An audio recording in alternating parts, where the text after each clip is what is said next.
అందరికి నమస్కారం అండి. బాగున్నారు కదా? Welcome to Yog Stock and thanks for supporting my videos. కొత్తగా ఫ్లాష్ న్యూస్ ఏంటి అంటే యుఎస్లో మన సెనెట్లో 25% ట్యాక్స్ అవుట్సోర్సింగ్కి వేయాలి అని చెప్పేసి ఒక బిల్ అయితే ఇంట్రడ్యూస్ చేశారు. అంటే పాస్ కాలేదు. మీడియాలో రకరకాల సర్క్యులేషన్స్ అంటే బిల్ పాస్ అని చెప్పి చాలా యూట్యూబ్ వీడియోలు చెప్తున్నారు. బెర్నీ మొరానో అనే సెనేటర్, అంటే ట్రంప్ పార్టీకి సంబంధించినటువంటి సెనేటర్ ఎవరైతే ఉన్నారో ఆయన ఈ 25% ట్యాక్స్ అవుట్సోర్సింగ్ మీద వేయాలి అని బిల్ ఇంట్రడ్యూస్ చేశాడు. అది వచ్చేసి హైర్ యాక్ట్ అంటారనమాట దీన్ని. సో మెయిన్లీ ఏంటంటే అవుట్సోర్సింగ్ ఎవరెవరైతే ఇస్తున్నారో, ఏ కంపెనీస్ అయితే ఇస్తున్నారో ఆ కంపెనీస్ వాళ్ళకి ఈ ట్యాక్స్ అనేది అప్లికబుల్ అవుతుంది. అయితే నేను ఈ వీడియోలో మీకు క్లారిటీగా అసలు ఆ ట్యాక్స్ ఎలా అప్లికబుల్ అవుతుంది, ఆ బిల్లులో ఉన్నటువంటి పాయింట్స్ ఏంటి అనేది డీటెయిల్డ్గా నేను చెప్తాను. దానికి సంబంధించిన లింక్ కూడా మీకు కింద డిస్క్రిప్షన్లో పెడతాను, మీరైతే వెళ్ళి చూడండి. ఒకవేళ ఇంకా నా ఛానల్కి ఏమైనా ఫస్ట్ టైం వచ్చినట్టుంటే మాత్రం ప్లీజ్ సబ్స్క్రైబ్ చేసుకోండి. అలాగే నా వీడియోలు నచ్చితే మాత్రం లైక్ చేయండి, షేర్ చేయండి. వీడియోకి ఒక్క లైక్ ఇస్తే ఆటోమేటిక్గా యూట్యూబ్ ఫార్వర్డ్ చేస్తే. So my request for you, before you start watching the video ఒక లైక్ ఇచ్చి స్టార్ట్ చేయండి ప్లీజ్. ఓకే, ఇంకా టాపిక్లోకి వెళ్తే యాక్చువల్గా ప్రజెంట్ జరుగుతున్నది ఏంటి అంటే చెప్పాను కదా, జియో పొలిటికల్ గేము. ట్రంప్ అహం దెబ్బతింటున్నది. ఎవరికైనా ఈగో హర్ట్ అవుతే ఎలా ఉంటారు అనేది. ఇప్పుడు అక్కడ టారిఫ్స్ వేసినప్పుడు మన మోడీ గారి ఈగో హర్ట్ అయింది. ఆయన ఇంకా చైనాతో కలవడము, రష్యాతో కలవడము, ఇంకా దోస్తి పెంచుకుంటా పోతా ఉన్నాడు అనమాట. దాంతో ఈయన ఈగో ఇక్కడ హర్ట్ అయిపోతుంది. అంటే వెనక ఉండే భజన బ్యాచ్ కూడా ఉంటారు కదా, వాళ్ళు కూడా ఏంటంటే కొంతమంది ఏమో ఇండియాకి అగెనెస్ట్కి వెళ్ళొద్దు, అనవసరంగా నువ్వు ఇది చేస్తున్నావు, రెచ్చిపోతున్నావు అని అంటారు. కొంతమంది ఏమో రెచ్చగొట్టే వాళ్ళు రెచ్చగొడుతూ ఉంటారు. సో కాబట్టి ఏంటంటే మెయిన్ ఇంపార్టెంట్ ఈగో దెబ్బతిని ఇవన్నీ స్టార్ట్ చేస్తున్నారు. ఆన్ టాప్ ఆఫ్ దట్ ఇమిగ్రేషన్కి అగెనెస్ట్గా ఇండియా వాళ్ళు జాబులు కొట్టేస్తున్నారు, మా జాబులు అనేటువంటి వాదనతోటి ఇదంతా వస్తుంది.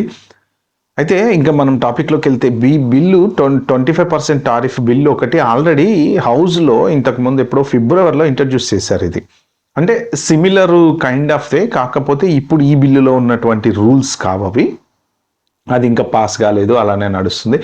ఇప్పుడు ఈ బిల్లు సెనెట్లో ఇంట్రడ్యూస్ చేసింది ఏంటంటే హైర్ యాక్ట్ అనేది 25% tax on out sourcing projects. ఎవరెవరైతే కంపెనీస్, ఫర్ ఎగ్జాంపుల్ ఇప్పుడు మీకు డీటెయిల్గా చెప్పాలంటే ఇందులో 4 పాయింట్స్ ఉన్నాయండి. పాయింట్ బై పాయింట్ చెప్తాను నేను. First point 25% tariff. అంటే ఇప్పుడు ఒక కంపెనీ ఉంది అమెరికాలో, గూగుల్ ఉంది ఫర్ ఎగ్జాంపుల్. గూగుల్ వచ్చేసి ఒక 1 మిలియన్ ప్రాజెక్టు ఇండియాలో ఒక విప్రో కంపెనీకి ఇచ్చింది అనుకోండి ఫర్ ఎగ్జాంపుల్. సో యాక్చువల్గా ఈ 1 మిలియన్ ప్రాజెక్ట్కి 25% టారిఫ్ అప్లికబుల్ కాదు. ఈ 1 మిలియన్లో వచ్చేసి ఖర్చు యుఎస్లో కంపెనీ గూగుల్ వాడు ఉన్నాడు, వాడు అక్కడ పెట్టుకున్నాడు, అక్కడ టేబుల్స్ ఉన్నాయి, చైర్స్ ఉన్నాయి, తర్వాత టీ కాఫీ అన్నీ ఉన్నాయి. మొత్తం ప్రాజెక్ట్ ఎక్స్పెన్సెస్ ఏదైతే ఉంటాయో మీకు అక్కడ కూడా కొంత ఇన్ఫ్రాస్ట్రక్చర్ అనేది ఉంటుంది కదా. సో ఈ 1 మిలియన్లో ఫర్ ఎగ్జాంపుల్ ఒక 500,000 ఎక్స్పెన్సెస్ అయినాయి అనుకోండి, మిగిలిన 500,000 ప్రాఫిట్ అనుకుందాం ఫర్ ఎగ్జాంపుల్. ఈ ఎక్స్పెన్సెస్లో నుంచి ఇండియాలో ఉండేటువంటి ఎంప్లాయీస్కి శాలరీస్కి ఎంత స్పెండ్ చేస్తున్నారు అంటే ఒక 200,000 ఇండియాకి పంపించారు. మీరు అది ఇన్ఫ్రాస్ట్రక్చర్కి పంపించండి, శాలరీస్కి పంపించండి, లేకపోతే మీరు దేనికైనా పంపించండి. ఇండియాకి మీరు ఇచ్చినటువంటి ప్రాజెక్టులో $200,000 వాళ్ళకి ఆ ప్రాజెక్ట్ పేరు మీద ఇచ్చారనమాట. ఆ $200,000కి 25% టారిఫ్ అనేది అప్లికబుల్ అవుతుంది, కానీ 1 మిలియన్కి కాదు. అంటే చాలా చోట్ల ఎలా కన్ఫ్యూజ్ చేస్తున్నారంటే ఇప్పుడు ఇండియాకి ఎంత ప్రాజెక్ట్ ఇస్తే అంతకి 25% కట్టాలి వీళ్ళు అని చెప్తున్నారనమాట. అది కాదు, మీ అవుట్ సోర్సింగ్ శాలరీస్ ఏమేమైతే ఉంటాయో, ఎక్స్పెన్సెస్ కానివ్వండి, శాలరీస్ కానీ, ఇన్ఫ్రాస్ట్రక్చర్, దానికి మాత్రమే 25% ట్యాక్స్ కట్టాలన్నమాట. ఫర్ ఇప్పుడు 10 మిలియన్ ప్రాజెక్ట్ అయితే మీకు అవుట్ సోర్సింగ్ 2 మిలియన్ అయితే ఆ 2 మిలియన్కి వీళ్ళు 25% కట్టాలి. సో ఇది ఒకటి. నెంబర్ 2, మీకు ట్యాక్స్ డిడక్షన్స్ అనేవి జనరల్గా కొన్ని ఇన్కమ్ ట్యాక్స్ వాళ్ళు ఇచ్చేటువంటి బెనిఫిట్స్ ఉంటాయి అన్నమాట. ఆ బెనిఫిట్స్ ఏ కంపెనీ అయినా సరే మీరు అవుట్ సోర్సింగ్కి గనక ప్రాజెక్ట్ ఇస్తే మీకు ఇంకా ట్యాక్స్ బెనిఫిట్స్ రావన్నమాట. ట్యాక్స్ బెనిఫిట్స్ అంటే ఇప్పుడు ఒక $10 మిలియన్ వర్త్ ఆఫ్ ప్రాజెక్ట్ ఉంది ఫర్ ఎగ్జాంపుల్.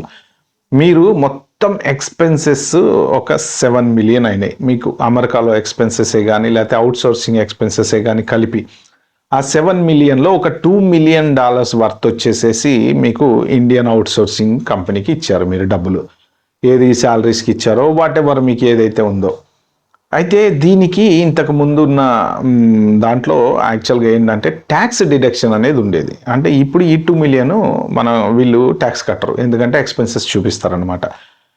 అయితే ఇప్పుడు వీళ్ళు ఈ 2 మిలియన్ ఏదైతే ఉందో వాటిని డిడక్ట్ చేయడానికి లేదనమాట. అంటే ఓవరాల్ 10 మిలియన్ వర్త్ ఆఫ్ ప్రాజెక్ట్లో 7 మిలియన్ ఎక్స్పెన్సెస్ ఏదైతే ఉంటాయో దాంట్లోంచి 2 మిలియన్ తీసేసి ఈ 5 మిలియన్ లోకల్ ఎక్స్పెన్సెస్, అమెరికాలో ఉన్నటువంటి ఇన్ఫ్రాస్ట్రక్చర్ మీద పెట్టేటువంటి లోకల్ ఎక్స్పెన్సెస్ మాత్రం డిడక్ట్ చేస్తారు ట్యాక్స్ బెనిఫిట్కి. మిగిలిన 2 మిలియన్ ఏదైతే ఉందో దానికి కంపల్సరీ ఆ 20%, 21%, what ever the state tax ఏదైతే ఉంటుందో ఆ ట్యాక్స్ కట్టాలన్నమాట. ఇంతకు ముందు ఏంటంటే ఇప్పుడు వీళ్ళు ఆ 7 మిలియన్కి ట్యాక్స్ కట్టేవాళ్ళు కాదు, ఎక్స్పెన్సెస్ కింద, దట్ ఇంక్లూడింగ్ అవుట్సోర్సింగ్ అమౌంట్ కూడా ఎక్స్పెన్సెస్ కింద వెళ్ళిపోయావు కాబట్టి ఓన్లీ ఆ 3 మిలియన్కి whatever the percentage tax కట్టారు. ఇప్పుడు ఏంటంటే ఈ 3 మిలియన్ ప్రాఫిట్తో పాటు ఇండియాలో ఖర్చు పెట్టిన, ఇండియా అనే కాదు అవుట్సోర్సింగ్ వేరెవర్ ఇట్ ఈస్, వియత్నామో లేకపోతే బంగ్లాదేశో లేకపోతే what ever is the country, ఆ 2 మిలియన్ ఎక్స్పెన్సెస్ ఏదైతే మీరు ఇండియాకి పంపిస్తున్నారో దట్ ఇంక్లూడ్ శాలరీ ఆ వాట్ ఎవర్ ఇట్ ఈస్, ఆ 2 మిలియన్ ఈ 3 మిలియన్ 5 మిలియన్కి వీళ్ళు what ever the corporation tax rate based on their state ఉంటుందో 20% అనుకోండి ఫర్ ఎగ్జాంపుల్ చెప్తున్నా, ఆ 5 మిలియన్ ఇంటూ 20% ట్యాక్స్ అనేది గవర్నమెంట్ కట్టాలన్నమాట. అంటే ఇక్కడ 2 లాసులు. ఒకటి ఆ 2 మిలియన్కి 25% టారిఫ్ అప్లికబుల్ అవుతుంది, on top of that deductions కావు కాబట్టి దానికి కూడా ట్యాక్స్ కట్టాల్సి వస్తుంది అనమాట. అంటే ఒక 10 మిలియన్ వర్త్ ఆఫ్ ప్రాజెక్ట్ తీసుకుంటే వీళ్ళకి జరిగేటువంటి లాస్ చాలా ఎక్కువ. Okay, next point number 3, anti abuse and anti disclosure measures అనేది ఈ పర్టికులర్ బిల్లులో ఉందన్నమాట. అదేంటయ్యా అంటే యాక్చువల్గా కొంతమంది ట్యాక్స్లు తప్పించుకోవటం కోసం కొన్ని కంపెనీస్ ఏం చేస్తున్నాయంటే, షెల్ కంపెనీస్ అని మీరు వినే ఉన్నారు కదా, మన ఇండియాలో ఇట్లాంటివి మనం రోజు వింటూనే ఉంటాం. ఏది మన మనీ లాండరింగ్ చేశారు, షెల్ కంపెనీస్కి డబ్బులు పంపించారు, ఇండియా నుంచి స్విస్ బ్యాంక్లో వేసారు, అక్కడేసారు ఇక్కడేసారు, ఇలాంటి మన ఇండియాలో రోజు ఇంటూనే ఉంటాం కోకొల్లలో. ఓకే, ఈ షెల్ కంపెనీస్ ఎవరైతే ఫామ్ చేసి, ఇప్పుడు ఫర్ ఎగ్జాంపుల్ విప్రో కంపెనీకి ఒక 1 మిలియన్ ప్రాజెక్ట్ ఇవ్వాలండి, అమెరికా నుంచి డైరెక్ట్ 1 మిలియన్ ప్రాజెక్ట్ ఇస్తే ఏంటంటే వీళ్ళు ట్యాక్స్లు అవి ఇవి ఉంటాయి, అవన్నీ తప్పించుకోవడానికి వీళ్ళు ఏం చేస్తారంటే రీరూట్ చేస్తారు. అంటే ఇప్పుడు ఏదన్నా ఒక వేరే కంట్రీ, సమ్ ఐలాండో లేకపోతే ఇంకో కంట్రీయో మెక్సికోనో for example whatever it is, any country తీసుకోండి, ఆ కంట్రీ నుంచి ఇండియాకి డబ్బులు పంపిస్తారు అవుట్సోర్సింగ్కి ఇవ్వాల్సినవి. అంటే ఇప్పుడు ఈ బిల్లింగ్ అంతా యూఎస్ నుంచి రాదు. ఇప్పుడు గూగుల్కి వీటికి వీళ్ళందరికీ ఐర్లాండ్లో పేమెంట్లు పెట్టుకున్నారు కదా, వీళ్ళు ఐర్లాండ్ నుంచి పంపిస్తున్నారు. ఎందుకు అంటే ఐర్లాండ్ ఒకసారి టేక్స్ మన సేఫ్ ట్యాక్స్ హెవెన్, వాళ్ళు ట్యాక్స్ తక్కువ ఇస్తారు కాబట్టి అమెరికాలో కట్టే ట్యాక్స్ కన్నా ఇక్కడ ఈ ఏరియా ఈ వింగ్ అంతా కూడా ఇక్కడ మేనేజ్ చేస్తే వాళ్ళకి ఏంటంటే బోల్డ్ అని డబ్బులు మిగిలిపోతాయి. సో అందుకని చెప్పేసి ఐర్లాండ్లో పెడతారు. ట్రంప్ అనేది కూడా అదే స్లాషింగ్ ప్రాఫిట్స్ ఇన్ ఐర్లాండ్ అన్నారు కదా, అది అలాగా ఈ అబ్యూస్ ఏదైతే ఉందో రీరూట్ చేసి వేరే కంట్రీస్ ద్వారా ఇండియానో లేకపోతే వాట్ ఎవర్ ద కంట్రీకి అవుట్సోర్సింగ్కి మీరు డబ్బులు పంపించి ఇక్కడ ట్యాక్స్ బెనిఫిట్ క్లెయిమ్లు చేసుకుంటున్నారో ఇంక నుంచి ఆ గేమ్ చెల్లదు. అంటే అదొక గేమ్ లాగా మీరు చేస్తున్నారు కాబట్టి ఈ misuse abuse what ever it is అనేది ఉందో అది ఇంకా పాసిబుల్ కాదు అని చెప్పేసి ఈ బిల్లులో ఉందన్నమాట. ఈ 3 మెయిన్ పాయింట్స్. అయితే నెక్స్ట్ దీనికి ఎందుకు వేస్తున్నారు ఈ టారిఫ్ అనే దానికి వీళ్ళు ఇచ్చినటువంటి చిన్న ఒక ఎక్స్క్యూజ్ ఏంటయ్యా అంటే, డొమెస్టిక్ వర్క్ ఫోర్స్ ఫండ్ అని ఆ ఫండ్ని కలెక్ట్ చేస్తున్నారు అనమాట. వీళ్ళు దేనికి కలెక్ట్ చేస్తున్నారు ఆ ఫండ్ అంటే, కొత్తగా జాబులు కావాల్సిన వాళ్ళకి ట్రైనింగ్ ఇవ్వటము, లేకపోతే జాబులు లేని వాళ్ళకి జాబులు ఎలా ప్రొవైడ్ చేయాలి అని చెప్పేసి, అంటే ఒక కొంత జాబ్ రిలేటెడ్ ఏదైనా ట్రైనింగ్స్ కోర్సులు అలాంటివి ఏవైనా ఈ డబ్బుల ద్వారా క్రియేట్ చేసి వాళ్ళకి జాబులు ఇప్పిస్తూ ఉంటారు అనమాట. లోకల్ ఎంప్లాయీస్ ఎవరైనా అంటే లోకల్గా ఉండేటువంటి వాళ్ళు ఉద్యోగం దొరకని వాళ్ళు కనుక ఏ కోర్స్ నేర్చుకోనో లేకపోతే ఇంకొకటి నేర్చుకోనో డెవలప్ అయ్యి జాబ్ ఎత్తుకోవటం కోసం వాడతారనమాట. ఓకే, ఇది మెయిన్ బిల్ యొక్క డీటెయిల్స్. అయితే ఇప్పుడు దీన్ని సెనేట్లో ఇంట్రడ్యూస్ చేశారు. జనరల్గా ఏమవుతుందంటే ఎగుసభ దిగుసభ అంటాం కదా మనం, హౌస్లో ఇంట్రడ్యూస్ చేస్తారు. హౌస్లో ట్రంప్కి మెజారిటీ ఉంటుంది కాబట్టి అక్కడ పాస్ అవుతుంది. తర్వాత సెనేట్కి వస్తుంది. సెనేట్లో ఒకళ్ళు అపోజ్ చేయొచ్చు, ఒకళ్ళు ఓకే చేయొచ్చు, ఏదైనా చేయొచ్చు. అప్పుడు పాస్ అవుతే అక్కడ కూడా నెక్స్ట్ ప్రెసిడెంట్ నాడికి వెళ్తుంది. ప్రెసిడెంట్ సైన్ చేస్తే బిల్ అవుతుంది. సో ఇక్కడ ఇప్పుడు ఈ రివర్స్ ప్రాసెస్లో వస్తుంది. అంటే సెనేట్లోనే అబ్జెక్షన్స్ చెప్పే ఛాన్స్ ఉంది, వాళ్ళు మళ్ళీ మాడిఫై చేయమనే ఛాన్స్ ఉంది. ప్లస్ ఇది టారిఫ్ వల్ల కంట్రీకి కూడా ఎకనమీ దెబ్బతింటది అని చెప్పేసి చాలామంది అపోజ్ చేయొచ్చు. ఒకవేళ సెనేట్లో కనుక అటో ఇటో పాస్ అయ్యి కిందకి మీదకి అయ్యి బయటకు వచ్చినా కానీ హౌస్లోకి మళ్ళీ వెనక్కి రావాలి. హౌస్లోకి వచ్చిన తర్వాత కూడా మళ్ళీ అక్కడ చేంజెస్ అడిగే ఛాన్స్ ఉంది, చేంజెస్ చేసే ఛాన్స్ ఉంది. సో పాస్ అవ్వటం అనేది rarest in the rare, very less likely 20% chances అయితే ఉన్నాయండి ఇది పాస్ అవ్వడానికి. కాబట్టి అంత టెన్షన్ పడి వర్రీ అవ్వాల్సింది అయితే ఏం లేదు. నెక్స్ట్ ఇంకొకటి ఏంటంటే చాలా ఇన్స్టాగ్రామ్ పోస్టులు, తర్వాత యూట్యూబ్ షార్ట్లు, తర్వాత చాలా చోట్ల సోషల్ మీడియాలో విపరీతంగా సర్క్యులేట్ అయ్యేటువంటి మెసేజ్ ఏంటయ్యా అంటే Trump is planning to stop out sourcing completely. So ఇది ఫేక్ న్యూస్ అండి. దీన్ని ఎవ్వరు నమ్మి టెన్షన్ పడద్దు. ఏం కాదండి, అంత ఈజీగా ఓవర్ నైట్ ప్రపంచం కూష్మానం బద్దలైపోయేది అంత ఏం జరగదు. అందరు ధైర్యంగా ఉండండి. ఓవర్ నైట్ ప్రాజెక్ట్స్ ఆపేస్తే ఎవరు చేస్తారు వాళ్ళ ప్రాజెక్టులు? మీకు లోకల్గా జాబ్ క్రియేట్ చేయాలనుకోవడం fine, no problem, that is understandable. కానీ మీరు ఇండియాకి ఇచ్చేసినటువంటి మొత్తం ప్రాజెక్టులన్నీ ఆపేసేయండి కంప్లీట్గా అంటే అంత. ఇప్పుడు ఇండియాలో తీసుకునేటువంటి salary for example 50 lakhs per person అంటే అరౌండ్ $50,000 అప్రాక్సిమేట్లీ యూఎస్లో అనుకోండి. అదే పర్టికులర్ పొజిషన్ ఇండియాలో 50 lakhs ఇచ్చేటువంటి పొజిషను జనరల్గా మన దగ్గర 10 lakhs 15 lakhs అలా ఉంటాయి. 50 lakhs అంటే చాలా హైయెస్ట్ మంచి సీనియర్ పొజిషన్ అది, లేదా ఒక పర్టికులర్ మంచి సబ్జెక్ట్ ఉన్నటువంటి పొజిషను. అది క్రియేట్ చేయాలంటే అమెరికాలో 2 లక్షలు కనీసం మినిమం $1.5 అయితే ఇవ్వాలి కదా.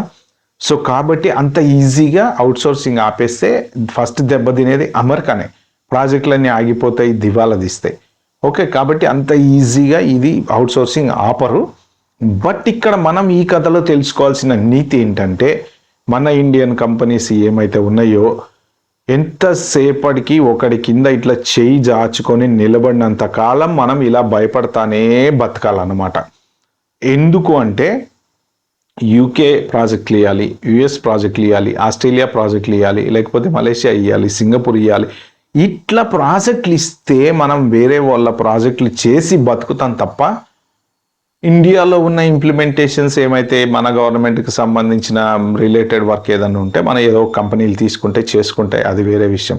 బట్ మన దగ్గర మెయిన్ చెప్పుకోవటానికి డెవలప్మెంట్ అనేది ఏమీ లేదు. ఓన్లీ మన ఏంటంటే ఇక గొడ్డు చాకిరి చేయటము, ఆ యుఎస్ని డెవలప్ చేయటము, యుఎస్ ప్రాజెక్టులు తెచ్చుకోవటము, వాడిని డెవలప్ చేయటము, వాడి దగ్గర ఇన్ఫ్రాస్ట్రక్చర్ పెంచటము. వాళ్ళకి మనం ఎంతసేపటికి ఫారెన్ ప్రాజెక్ట్స్కి మన చెమట ఓడ్చి వాళ్ళని డెవలప్ చేయటం వల్ల వాళ్ళ ఎకనమీ పెరిగి వాళ్ళు పెద్ద పెద్ద వాళ్ళు గొప్ప గొప్ప వాళ్ళు అవుతున్నారు. మనందరి గుడ్ న్యూస్ ఏంటయ్యా అంటే 9 to 5 జాబ్ ఉంది, తినడానికి ఉండడానికి ఇబ్బంది లేదు.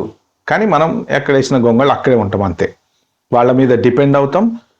చీపో అన్నా నోరు మూసుకోవాలి, వాడు ఇంకేమన్నా నోరు మూసుకోవాలి. ఇప్పుడు ట్రంప్ గురించి ఇంత టెన్షన్ పడేటువంటి ఇప్పుడు ఈ ఫర్ ఎగ్జాంపుల్ ఈ బిల్లే ఉందండి, పాస్ అయింది, మీకు ఎన్ని ప్రాజెక్ట్స్ ఆగిపోతాయండి ఇండియాకి.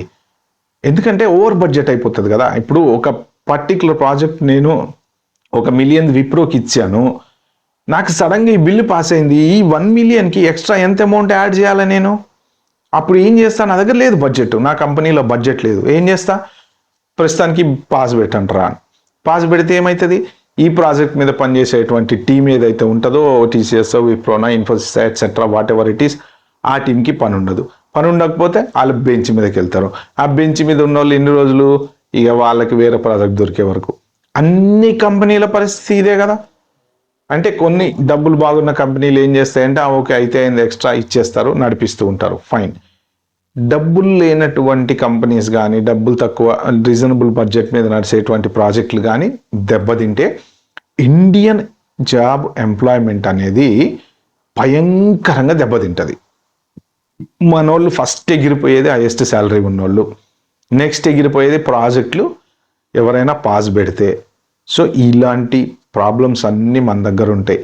ఇప్పటికైనా అట్లీస్ట్ మనం ఈ అవుట్సోర్సింగ్ మాయలోంచి బయటకు వచ్చి ఏదన్నా కొంత డెవలప్మెంట్ క్రియేటివిటీ, ఇప్పుడు చైనా చూడండి ఎంత డెవలప్మెంట్ చేస్తున్నారు వాళ్ళు, ఎన్ని హై స్పీడ్ ట్రైన్స్ అని ఇంకోటని రకరకాలుగా, ఏఐ కూడా రీసెంట్గా డీప్సేక్ వచ్చింది కదా. ఇలా మనము డెవలప్మెంట్ మీద ఫోకస్ చేసుకొని ఇన్ఫ్రాస్ట్రక్చర్ పెంచుకుని మన జాబులు మనమే ఇచ్చుకోగలిగితే అయ్యా దేహి అని అమెరికా మీద డిపెండ్ అవ్వాల్సిన అవసరం లేదు. ఇదే ప్రాబ్లం ఫ్యూచర్లో వేరే కంట్రీస్కి కూడా వస్తుందండి. ఎందుకంటే ఇప్పుడు అన్ని కంట్రీస్లో కూడా ఎకనమీ ఎక్కడ బాగలేదు కాబట్టి ఎవడన్నా అవుట్సోర్సింగ్ ఇవ్వాలంటే అసలు మన దగ్గర డబ్బులు ఉన్నాయా, ఈ ప్రాజెక్ట్ ఇవ్వడం అవసరమా అని ఆలోచించడం కనుక మొదలు పెడితే ఇండియన్ ఐటీ కంపెనీస్ కొలాప్స్ అవుతాయి. కానీ ప్రస్తుతానికి మీరెవ్వరు కూడా టెన్షన్ పడి భయపడాల్సింది అయితే ఏం లేదు. ఈ 25% టారిఫ్ అంత ఈజీగా సింపుల్గా పాస్ అయితే బిల్ అయితే కాదండి. ఇది వీడియోలో నేను చెప్దాం అనుకుంది. వీడియో కనుక మీకు నచ్చినట్టుంటే ప్లీజ్ అండి like share subscribe my channel. Thank you.